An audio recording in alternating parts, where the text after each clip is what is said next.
안녕하십니까, 김주영입니다. 트랙 입문 시기에 15, 16년 동계 시즌은 알팔의 사고와 여러 악재로 사실상 차를 타지 못했고, 이듬해 16, 17년 동계 시즌은 지난 영상 후미에 언급했듯이 조기에 마무리가 되었습니다. 연중에 어쩌면 가장 랩타임을 뽑아내기 쉬운 동계 시즌을 단 한 번도 제대로 못한 것이죠. 거기에는 두 가지 이유가 있습니다. 가장 중요한 이유는 가족에게 미안해서였습니다. 나름대로 눈치도 많이 보고 가급적이면 가족과 함께하는 트랙데이 위주로 다녔지만 차에 있어서만큼은, 그리고 트랙에 있던 그 시간만큼은 나 하나를 위해 나머지는 조연이 되어야 했던 것이죠. 애들이 커가는 시간에 아빠 역할도 다 때가 있는 것인데 스스로가 무책임하다는 생각에 당분간 차를 그만 타야겠다는 생각을 했었습니다. 또 한 가지 이유는 차 탄 지 얼마 안 돼서 얼마 있지도 않은 인맥에 어처구니 없는 뒷담화와 온갖 의심과 음해였습니다. 지난 2편에서 크리스마스 이브에 인제에 차 타러 가게 되었던 이유 기억하시나요? 결국 같은 이야기인데요. 이분이 저의 알팔의 베스트랩 데이터 원본을 요구한 적이 있습니다. 지난해 크리스마스 이브에 저의 알팔의 본인 데이터 로고를 달아 놓는 것과 같은 일을 조금 더 뻔뻔한 수법으로 1년이 지난 시점에도 하는 것인데, 한 번은 그럴 수 있다 치더라도 어쨌든 저는 원본 데이터를 주지 않았습니다. 본인의 랩타임이 밀려났다는 것에 그렇게 화가 난 것인지, 감히 원본 데이터를 주지 않은 것이 그리도 괘씸했는지 모르겠지만 다음과 같은 허위 사실들을 주변인들에게 적극적으로 유포하여 끊임없이 저는 여러 사람들에게 연락을 받았습니다. 영상과 데이터 조작설, 인제 CK인 구간 직선화 쇼커설, 인제 직원에게 저의 주행 CCTV 자료 요청 예정설, 제가 아무에게나 소송을 걸어 용돈벌이 한다, 본인을 세무서에 신고했다, 제가 본인을 음해하고 다닌다는 적반하장격 헛소문, 저에게 차를 사간 후차주가 차량 판매하는데 회방, 제가 쓰는 타이어는 2초 빠른 타이어라는 근거 없는 헛소문, 죽여버리려 했는데 귀찮아서 참았다는 등 유치한 그런 허세 등등입니다. 큰 사업 여러 개 하신다는 분이 나이도 돈도 많으시다면서 어찌 저러나 하고 저는 충격을 받았고, 악연들로부터의 내상이 악몽같이 다시 떠오르면서 자동차 취미든 뭐든 내가 괜한 짓을 하는구나 하는 회의감이 들었고, 접어야겠다는 생각에 힘을 실어주는 그런 계기가 되었습니다. 지난 3, 4, 5편에서의 악연들과 마찬가지로 이분에 대해서도 저는 친한 지인에게조차 구체적인 언급을 한 적이 없습니다. 오늘 잠깐의 이 이야기가 어쩌면 아직도 떠돌고 있을지 모르는 저에 관련된 허위 사실에 대한 저의 처음이자 마지막 대답이기도 합니다. 남을 음해한다고 본인의 자존감이 살아나는 것이 아니라는 점을 강조하고 싶습니다.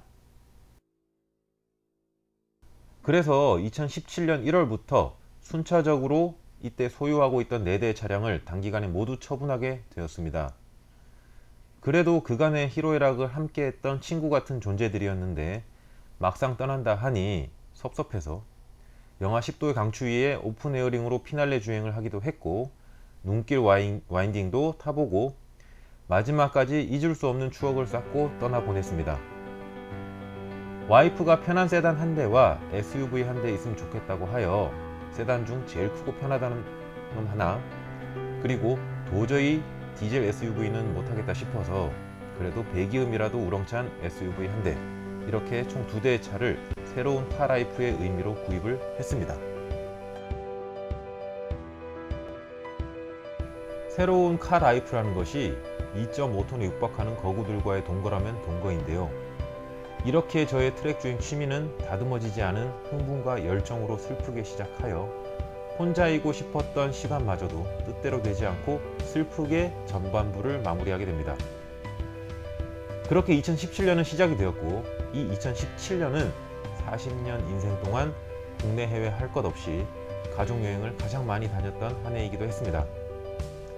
스키장 온가족 시즌권 끊어서 틈나는 대로 애들 스키 가르치기도 했고, 병원을 일정 기간 이상 비울 수가 없기에 장기간 멀리 나가지는 못해도 틈틈이 일본부터 동남아, 하와이 정도 거리 내에 있는 명소라는 곳은 거의 다 돌아다니면서 아이들의 눈높이에 맞춰 생각을 공유하고 함께 고민도 하는 그런 소중한 시간들을 보냈습니다.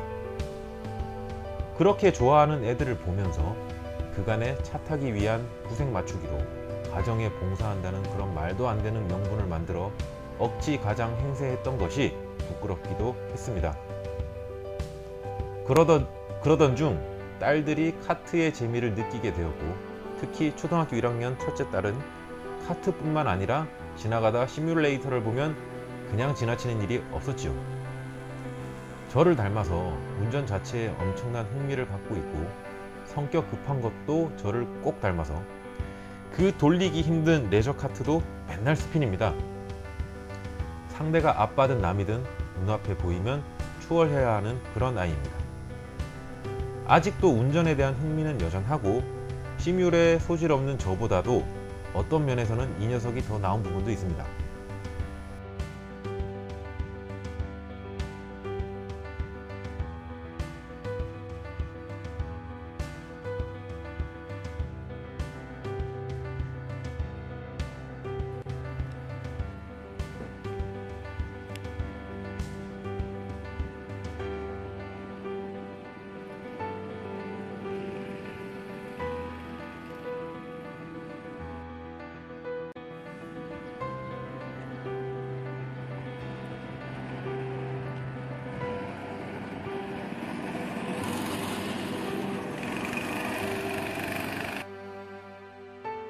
잘 봐.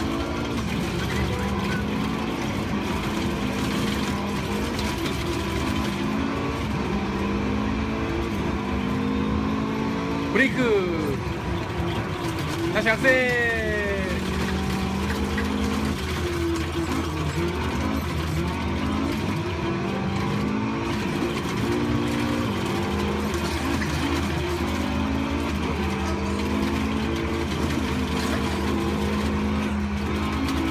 와, 언니 잘한다. 브레이크 살짝. 그렇지, 다시 악셀. 그렇지.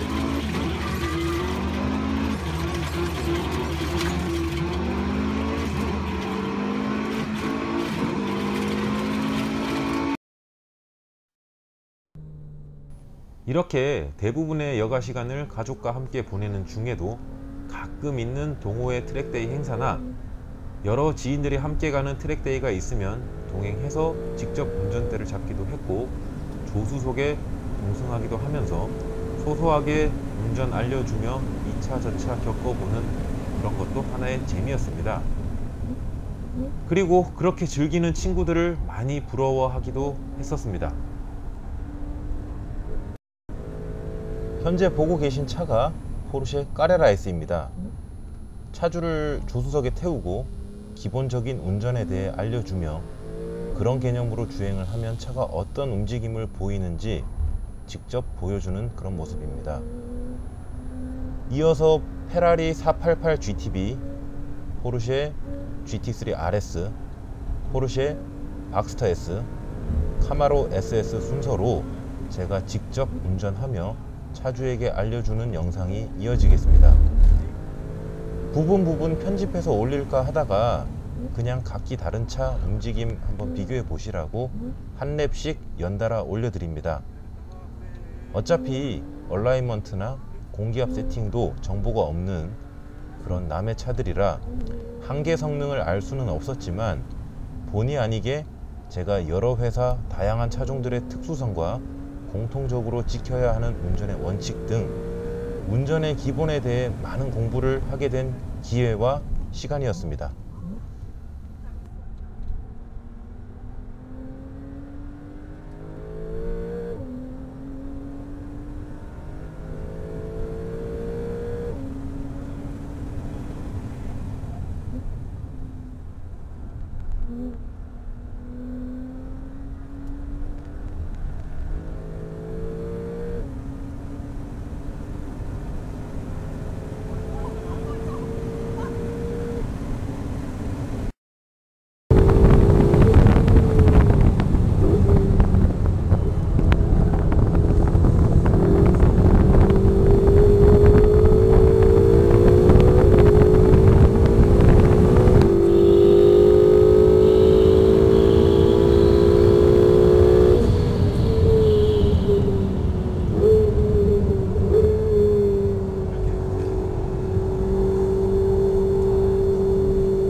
한참 차를 탈 때는 트랙데이 행사도 그닥 많지 않다 느꼈었는데 차 다 팔고 나니 이상하게 트랙데이 행사가 많게 느껴졌었습니다. 그리고 어쩌면 차가 없어서 더 트랙데이 행사가 가고 싶었는지도 모릅니다. 트랙 행사에 갈라치면 그나마 카이엔으로 다녔고 용인 서킷을 이때 처음으로 타봤습니다. 용인에서 행사가 있을 때면 보통은 온 가족 같이 참석을 했었고 이때부터 기회를 봐서 조금씩 애들을 동승시켰습니다. 트랙에서 애들 동승시키는 것 자체에 대해 회의적인 생각을 가지신 그런 분들도 계시지만 안전에만 주의를 한다면 저는 이런 경험도 애들에게는 필요한 일이라 생각합니다. 요즘은 우리 애들도 일정 부분 자동차도 놀이의 개념으로 보기 시작했고 어지간한 횡지에는 눈도 깜빡하지 않는 상황까지 왔습니다. 굳이 이런 것들을 금기시할 이유가 있을까요?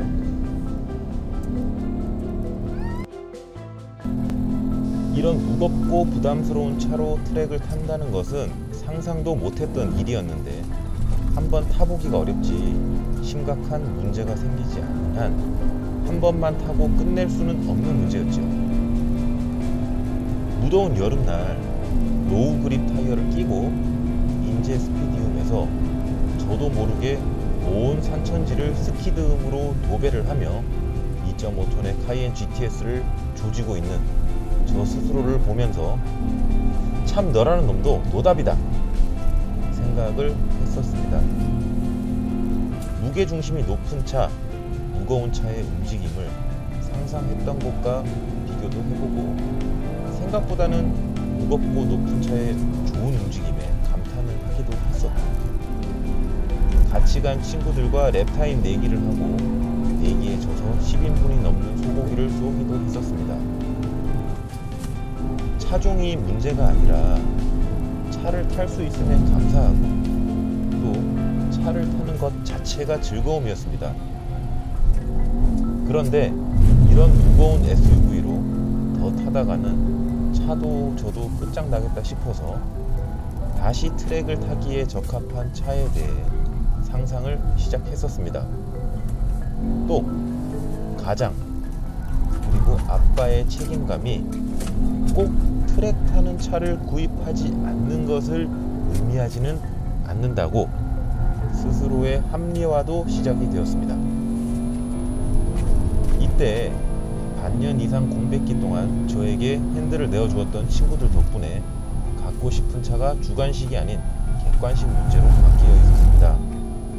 물론 그 객관식 문제를 풀어내는 것도 또 한참의 시간이 걸렸지만 마지막에는 선택지가 2개로 압축되어 있었습니다.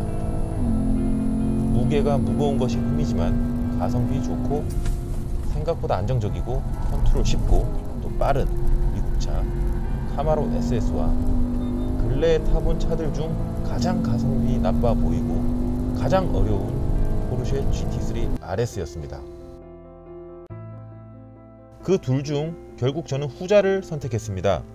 이유는 어려운 차를 이겨보고 싶어서였습니다. 그렇게 벤츠와 포르쉐의 주차장 조합이 완성되었고 저의 후반부 서킷 라이프가 이제 시작됩니다. 대단히 감사합니다.